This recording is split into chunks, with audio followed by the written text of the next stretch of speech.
Remember to balance everything. Ilan, balansin mo. God first and then the rest.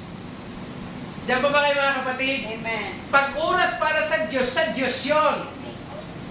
Amen. Huwag mong kunin yung oras para sa Diyos para gamitin mo sa pang-sarili. Dahil the moment ginagawa mo yun, ninanakawan mo ang sarili mo ng mga magagandang bagay na dapat tanggapin mo sa Diyos. You understand what I'm telling you? Okay. Those who receive the word, ito po yan ha, yung good soil na sinasabi sa Bible, represent to those who receive the word, understand it, and bear fruit.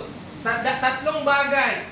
Receive the word, understand the word, and then bear fruit. Ibig sabihin na ay resultas itong kinabuhi. Well, I also understand na lahat ng ating puso ng tao, ay somehow naging hindi magandang lupa. But, because of what Jesus promised unto us, di ba, na promesa, Ginoong Isus nga kumuduol taniya, di ba? Si Lord ang mag-aayos sa atong kinabuhi. And I believe na sa dihang matinud-anon kami dool sa Ginoo, giayos sa Dios ang imong kinabuhi.